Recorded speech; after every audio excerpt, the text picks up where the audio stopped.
நம்ம எப்பயுமே நார்மலா சாதாரணமா எப்படி புளிக்குழம்பு மீன் குழம்பு வச்சு சாப்பிடுவோமோ அப்படியே செஞ்சிட்டு இருக்கோமா? நமக்கு ஒரு வித்தியாசமான டேஸ்ட்ல மீன் குழம்பு தேவைப்படுதா? வாங்க, இந்த மீன் குழம்பு பேரு மீன் மொய்லி.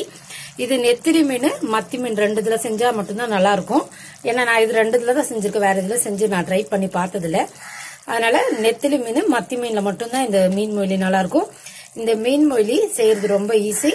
இது எப்படி செய்யலான்றத வாங்க வீடியோக்குள்ள போய் பார்க்கலாம். Welcome to Isaac creations. இன்னைக்கு நெத்திலி மீன்ல மீன் மொய்லி செய்ய போறோம். அது எப்படி, அதுக்கு தேவையான பொருட்களை நம்ம பார்க்கலாம். இதுக்கு நல்ல அழகா கிளீன் பண்ண 1/2 கிலோ நெத்திலி மீன், தக்காளி ஒரு பெரிய தக்காளி 1, இல்லன்னா சின்ன தக்காளி வந்தா 2 எடுத்துக்கோங்க. வெங்காயம் 2 அல்லது 3 வெங்காயம் எடுத்தா போதும்.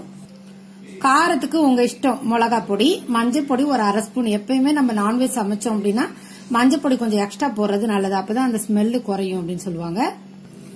இஞ்சி பூண்டு பேஸ்ட் 1 அல்லது 2 ஸ்பூன் போதும். ஏன்னா 1/2 கிலோன்றனால 1 ஸ்பூன் 1.5 ஸ்பூன் போட்டா போதுமானதா இருக்கும். புளி ஒரே ஒரு சின்னதா, எவ்வளவு ரொம்ப குட்டியா போட முடியுமோ அவ்வளவு போடலாம். ஏன்னா இது இஞ்சி பூண்டு பேஸ்ட் போடுறதுனால நம்ம நிறைய புளி ஊத்தக்கூடாது. கொஞ்சோண்டு புளி, கருவேப்பிலை, தேங்காய் ஒரு 5 இல்ல 6 ஸ்பூன் அளவுக்கு தேங்காய் போட்டா போதுமானதா இருக்கும். தேவையான பொருட்கள் இவ்வளவுதான். வாங்க சமைக்க போகலாம். இப்ப கடுகு, எண்ணெய் காய வச்சுட்டோம், கடுகு போடுறோம்.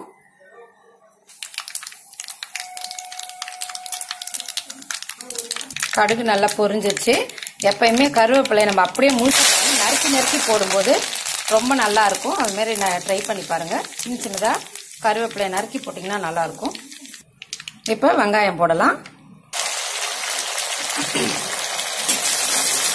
வெங்காயத்தை நல்லா வதக்கணும், அப்பதான் நல்ல கிரேவி ரொம்ப நல்லா கிடைக்கும்.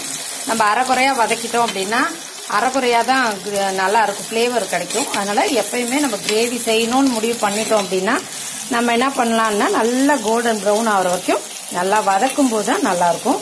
நல்லா இது வதங்கட்டும்.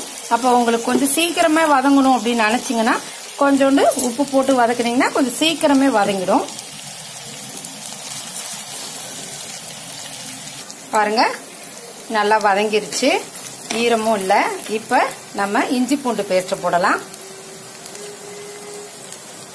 சின்ன வெங்காயம் இருந்தா சின்ன வெங்காயம் போடுங்க, அது ரொம்ப நல்லா இருக்கும். நான் கூட எனக்கு பெரிய வெங்காயம் தான் போட்டிருக்கேன். ஆனா பெரிய வெங்காயத்தை விட நீங்க சின்ன வெங்காயம் போடும்போது ரொம்ப ரொம்ப நல்லா இருக்கும். டேஸ்ட் ரொம்ப கொஞ்சம் ஜாஸ்தியா தெரியும் சின்ன வெங்காயத்துக்கு.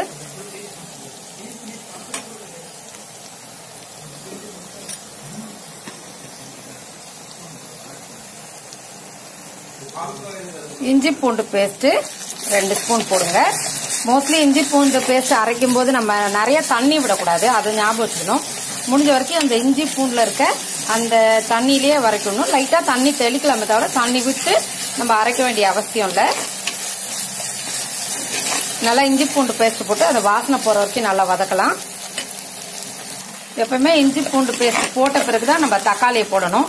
அப்பதான் நமக்கு இது இங்க கொஞ்சம் ஒட்டுது பாருங்க, அது ஒட்டாம இருக்கும். இப்ப நம்ம தக்காளியை போடலாம்.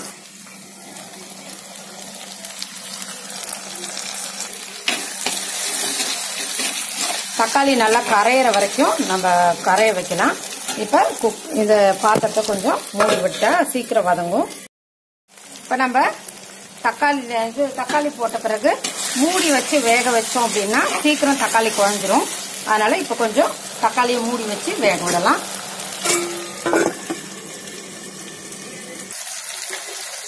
பாருங்க, தக்காளி நல்லா கரைஞ்சிருச்சு. இப்ப நம்ம தேவையான மிளகா பொடி, மஞ்சள் பொடி இதில் போட்டுடலாம்.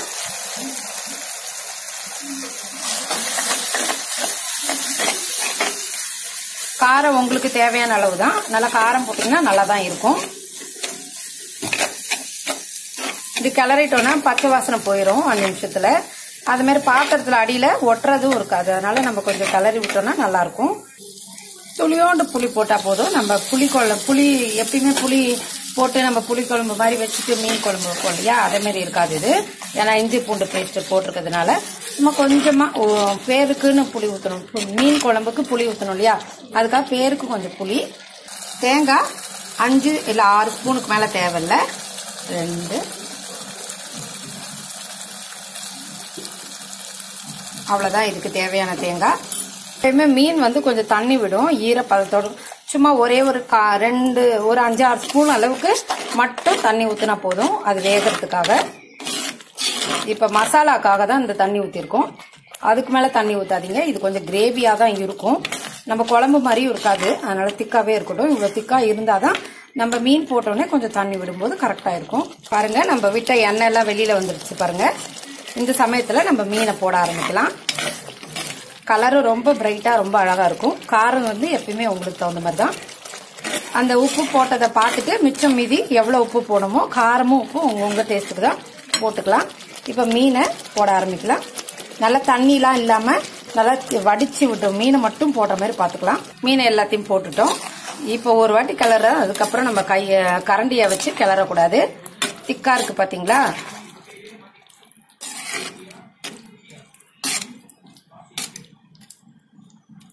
இப்ப இத கொஞ்ச நேரம் ஒரு 5 நிமிஷம் மூடி வச்சா போதும். நெத்திலி மீனே சீக்கிரம் வெந்துடும், ஆனா நெத்திலி மீன் ரொம்ப சாஃப்ட்ன்றனால ரொம்ப சீக்கிரம் வெந்துடும்.